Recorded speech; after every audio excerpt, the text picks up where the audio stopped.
Olá a todas as psicólogas, psicólogos que residem em Portugal. Hoje aqui no Brasil é 27 de agosto e nós celebramos o Dia da Psicóloga e do Psicólogo. Eu sei que até bem pouco tempo atrás vocês celebravam aí em Portugal a psicologia e os psicólogos nesse mesmo dia, numa referência à data que nós já tínhamos aqui no Brasil. E sei também que em 2018, o dia 4 de setembro passou a ser reconhecido oficialmente como o Dia Nacional do Psicólogo, em alusão à data de criação, em 2008, da Ordem dos Psicólogos Portugueses. Então, queria dizer para vocês que é uma honra para mim, que estou atualmente como presidente do Conselho Federal de Psicologia aqui no Brasil, poder, mesmo através desse vídeo, dialogar com minhas colegas, com meus colegas da Associação de Psicólogos Brasileiros em Portugal.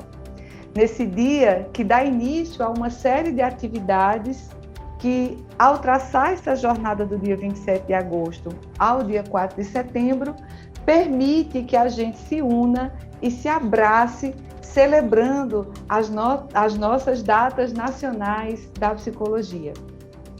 No marco dos 59 anos de regulamentação da psicologia no Brasil, e aí a gente tem como referência a Lei 4.119 de 1962, acredito ser importante resgatar um pouco da história de nossa ciência e nossa profissão, que é carregada de lutas nesse seu processo de desenvolvimento.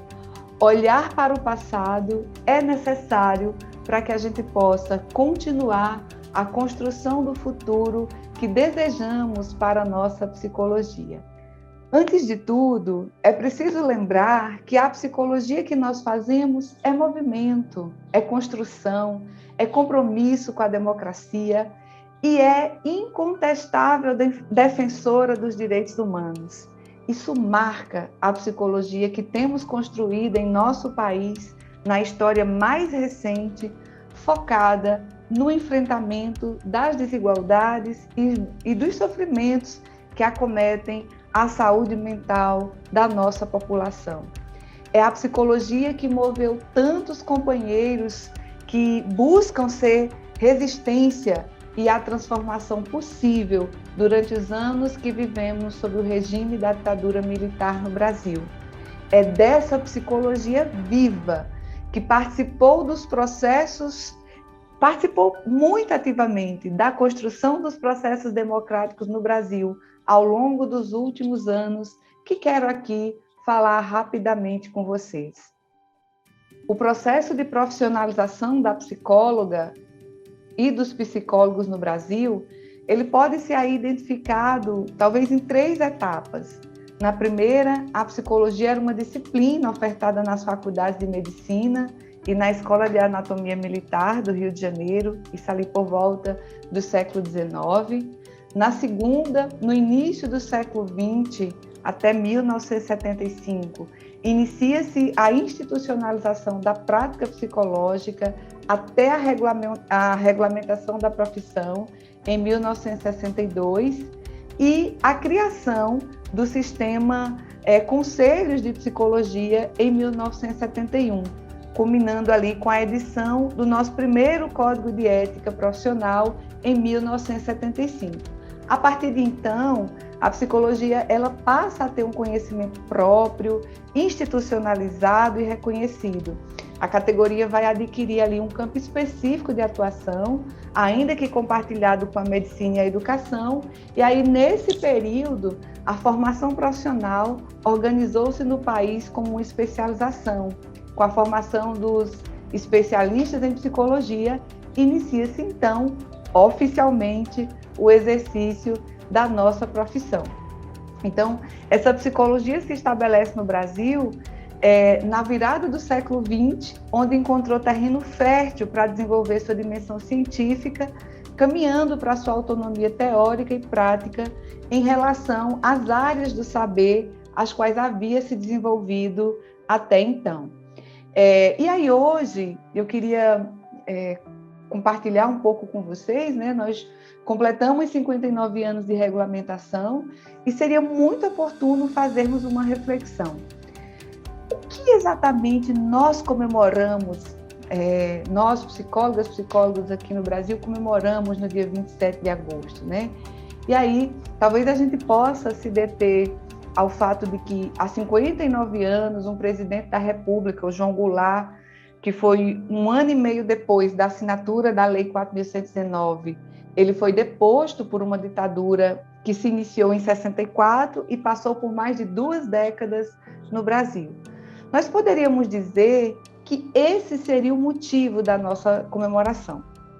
Porém, queria pedir licença a vocês para ousar dizer que talvez não seja esse o maior motivo da nossa comemoração.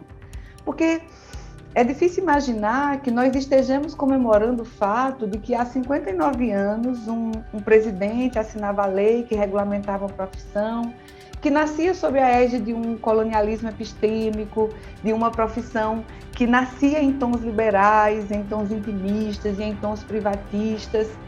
Portanto, eu não acredito que a gente esteja comemorando o fato de que há 59 anos nascia no Brasil aquela profissão regulamentada. E aí, para dizer para vocês que o que de fato, né, o que nós de fato estamos comemorando é o que nós fizemos dessa profissão. Portanto, talvez não sejam aí os 59 anos de uma psicologia brasileira, talvez sejam menos, porque nós levamos mais ou menos 20 anos para nos darmos conta que a nossa psicologia deveria ser compromissada com os problemas do nosso país e com a transformação da grande marca desse país, que é a desigualdade. E aí é preciso reconhecer que nós somos um país desigual. E somos desiguais porque a gente distribui muito mal a riqueza que nós produzimos. Somos desiguais porque as pessoas são mais expostas à violência em função de uma série de critérios que são construídos para dizer que alguns valem menos do que outros. Nós somos desiguais também no acesso aos direitos, né? Uma psicologia brasileira nesse contexto, ela só vai fazer sentido então se for uma psicologia comprometida com a transformação dessas desigualdades. E, infelizmente, nós não nascemos há 59 anos atrás com esse compromisso. Esse compromisso, ele não foi algo que nos foi dado, né? Esse compromisso ele foi construído. E a sua base se deu a partir de muita luta por aqueles que nos antecederam e que, nesse momento, nós aqui referenciamos. Referenciamos todos aqueles que, sobretudo nos anos 80, produziram a virada da nossa profissão, que se articularam naquele momento em torno de uma luta por um país democrático, a partir do movimento das diretas já, que se articularam em torno da construção de uma nova Constituição, que fosse democrática, inclusive, emancipadora, que se articularam em torno da construção de um sistema único de saúde igualitário, universal, que se articularam em torno da luta por uma sociedade sem manicômios, sobretudo a partir do movimento dos trabalhadores de saúde mental, que teve como marco o encontro aqui no Brasil, na cidade de Bauru, em 1987. E aí um outro marco muito importante, a criação do Estatuto da Criança e do Adolescente. Então, essa metade de década transformou para sempre a nossa profissão. Transformou essa profissão na direção do compromisso social e dos efetivos problemas que nós temos no nosso povo latino-americano. Portanto, é dessa comemoração que nós estamos falando. E aí, o dia 27 de agosto é o dia que comemoramos a psicologia que construímos ao longo desses anos. Profissão que muito nos orgulha por podermos não somente afirmar o compromisso social como mote, como um lema da profissão, mas, sobretudo, porque o exercício profissional da psicologia também se modificou ao longo desses 59 anos. Hoje, nós atuamos pelo compromisso de transformação por meio da nossa atuação em políticas públicas, algo que não existia há 59 anos atrás. Há 59 anos, nós não estávamos articulados à saúde, à assistência, ao sistema de justiça, ao compromisso com o trabalho, o emprego, a escola. Nós não tínhamos esse aspecto para dizer que a psicologia, sim, é uma profissão de luta. Portanto, quero reafirmar, nos orgulhamos da nossa profissão, nos orgulhamos daquilo que nós conseguimos construir nesses 59 anos de história. Uma história aí que acho importante mencionar. Não se trata apenas da psicologia, mas da história do Brasil, uma vez que, ao encampar lutas como o movimento da reforma psiquiátrica, por exemplo, nós mudamos o paradigma, não apenas em relação ao cuidado das pessoas, mas a lógica de que todas as pessoas são sujeitos de direitos e exatamente por isso merecem ser tratadas com dignidade, respeito e com igual chance de oportunidades. Nessa luta, nessa construção histórica, considero fundamental fazer aqui um parêntese, a fundação de entidades nacionais da psicologia, para dizer que foi fundamental para o processo de formação e organização das profissionais e dos profissionais da nossa área. Elas foram extremamente importantes para ajudar a preparar a nossa categoria para encampar lutas no sentido de cuidado e da promoção dos direitos de nossa sociedade. Desde 1997, essas entidades de âmbito nacional, que são científicas, profissionais, sindicais e estudantis, dialogam e se articulam por meio do Fórum de Entidades Nacionais da Psicologia Brasileira, que é o nosso FEMPB, que é um espaço amplo e agregador de organização e construção coletiva da nossa psicologia. E aí, acho extremamente importante fazer esse breve apanhado histórico, porque eu gostaria de aproveitar esse evento para ressaltar e celebrar a vocação dessa ciência e profissão, que é a capacidade de promover uma atuação crítica e transformadora em busca de uma sociedade cada vez mais justa e igualitária. Somos a profissão do acolhimento, do cuidado, da escuta e, por que não dizer, somos a profissão da transformação social. Falo em transformação social também porque a sociedade brasileira tem, nos últimos anos, sido confrontada com questões centrais de sua constituição histórica e sido levada a refletir e se reposicionar diante de desigualdades, diante de subordinações e exclusões até então tidas como naturais, ou seja, processos que foram historicamente naturalizados. Então, quando falamos em psicologia no Brasil, temos também que falar da responsabilidade que nós, psicólogas e psicólogos, temos assumido na promoção de outras compreensões de mundo, de humanidade, de sociedade e de vida. Temos atuado para que nossa democracia alcance verdadeiramente a todas e todos. Apenas como exemplo disso, eu quero destacar a nossa contribuição, a contribuição da psicologia ao debate sobre o que no Brasil ficou conhecido como cura gay. E eu quero destacar as aspas, para falar de cura gay, que elas são totalmente necessárias, imprescindíveis, porque sempre que a gente usar essa expressão completamente descabida como cura gay, a gente precisa colocá-las entre aspas. Não sei se vocês aí em Portugal sabem, mas em 2017, uma decisão liminar de um juiz federal autorizou psicólogos a oferecerem terapia de reversão sexual, popularmente conhecida aqui como cura gay, sem que fossem responsabilizados pelo CFP. Esse assunto, gente, ganhou forte repercussão junto à opinião pública. Eu ousaria dizer que no Brasil e fora do Brasil também, e gerou debate em todos os níveis. Essa decisão judicial se erguia contra a nossa resolução 01 de 99. E aí nós atuamos tanto na esfera judicial quanto no debate público, nas redes sociais e veículos da mídia.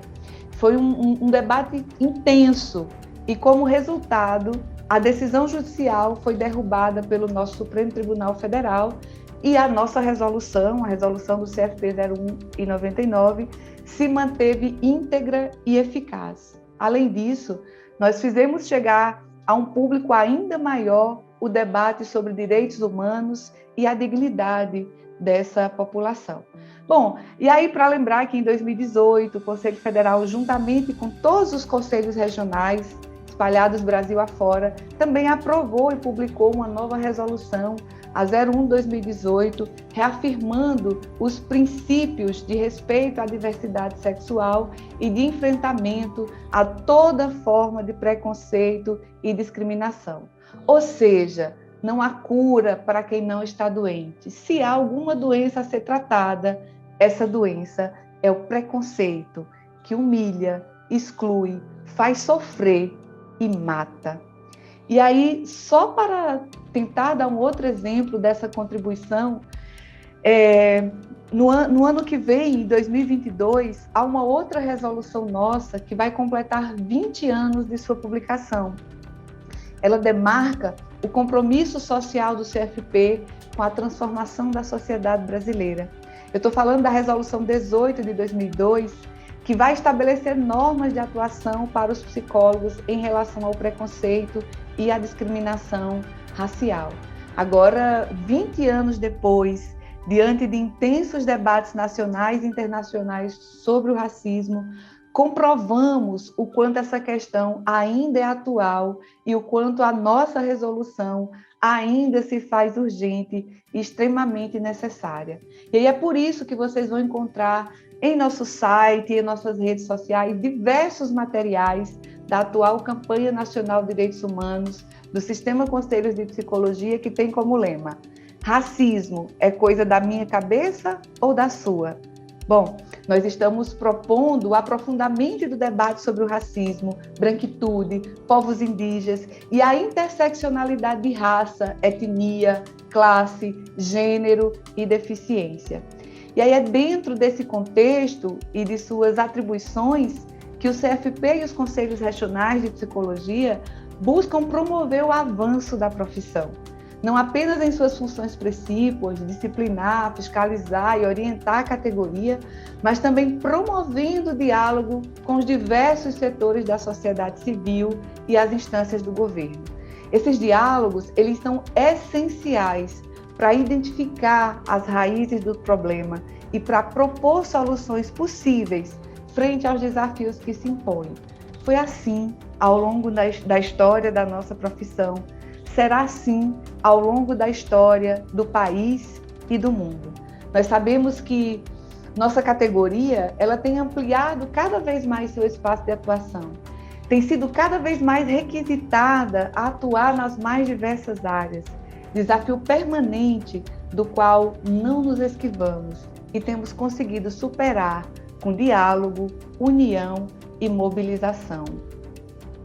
Um bom exemplo disso que estou destacando aqui para vocês nesse momento é o atual contexto pandêmico em que o mundo mergulhou e os desafios que essa crise sanitária nos trouxe. Seja pela demanda maior por atuação em áreas que não possuem tanta visibilidade, como a área de emergências e desastres, seja pela demanda maior pelo formato online, gerando desafios, inclusive para o campo do estágio. E aí, nessa nova realidade, em que a saúde mental vem ao primeiro plano com muita força, foi e é preciso que nós, que fazemos a psicologia, possamos dar respostas rápidas e eficazes. E aí a gente tem trabalhado incansavelmente para que essas respostas possam chegar. Então, desafio permanente, que porém tem sido agravado nos últimos anos, e nesse contexto de pandemia, de uma forma muito mais complexa, é que também a gente tem, convivendo tudo junto aqui, a tentativa sistemática de desmonte das políticas públicas.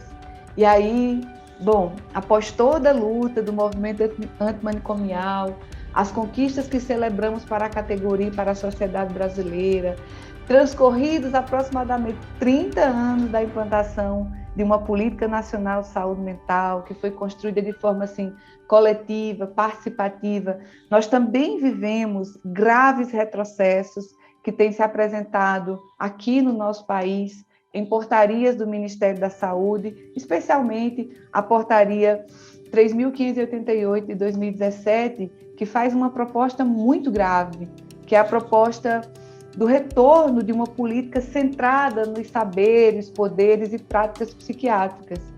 E aí, igualmente, com a nova Política Nacional sobre Drogas no Brasil, que foi ali sintetizada pela Resolução 01/2018, do Conselho Nacional de Políticas Públicas sobre Drogas, que promove aí uma verdadeira guinada a abstinências, em que o proibicionismo, sustentado por uma racista e genocida guerra às drogas, diria também guerra aos pobres, isso também tem se fortalecido em contraposição da política de redução de danos. E aí o nosso compromisso, portanto, é o compromisso de continuar firme no combate ao ataque corporativista e conservador à luta antimanicomial, na defesa da nossa rede de atenção psicossocial e no enfrentamento cotidiano do manicômio, enquanto lógica, e do manicômio em suas várias formas, do hospital psiquiátrico ao manicômio judiciário e à comunidade terapêutica, pois nós compreendemos que uma sociedade democrática prescinde desses equipamentos, eles não são necessários numa sociedade democrática, e reconhecemos a legitimidade do outro como fundamento da liberdade para todos e todas. Então, a contribuição da psicologia nos debates em relação a essa situação de emergências e desastres passa necessariamente por uma reflexão quanto à promoção da cidadania dos indivíduos, de modo que a gente necessita evitar a alienação e o sofrimento mental, considerando aí as possíveis consequências e riscos à saúde mental no momento da crise e no período pós-crise. E aí, tendo em vista a complexidade desse momento, nós temos disponibilizado em nosso site um leque variado de vídeos, publicações, notas, podcasts, desenvolvidos aí durante a pandemia, que tratam desse fazer psicológico, nos mais diversos campos de atuação. E eu queria deixar aqui o convite para que vocês possam dar uma olhada, conferir o nosso conteúdo. Espero que vocês gostem, espero que seja útil. Então, após dizer tudo isso, gostaria de ressaltar que o papel da psicologia em tempos de crise é que é fundamental, né, e que a categoria precisa estar capacitada tanto para lidar com as demandas emergentes, quanto para criar estratégias criativas e efetivas no combate ao adoecimento mental e no enfrentamento da crise que atinge a população de uma maneira geral. Por isso, é tão importante celebrarmos os 59 anos da regulamentação da nossa profissão no Brasil. Porque no contexto em que nós vivemos, comemorar é também uma forma de resistir. E se tem uma palavra de ordem que define a nossa psicologia, é resistência. Nós somos, em termos quantitativos, a maior psicologia do mundo. Hoje, com mais de 407 mil psicólogas e psicólogos.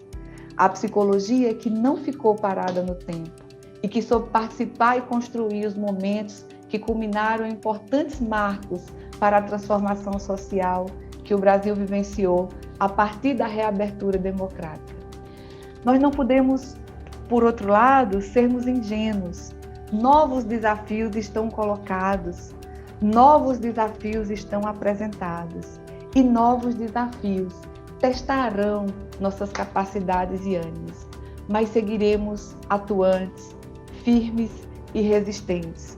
A psicologia tem um compromisso muito forte de transformação de pessoas que, como diria Paulo Freire, transformam a sociedade onde vive. Um abraço a todos vocês, psicólogas e psicólogos residentes em Portugal. E aí eu queria deixar a minha saudação, o meu abraço e o meu viva à psicologia.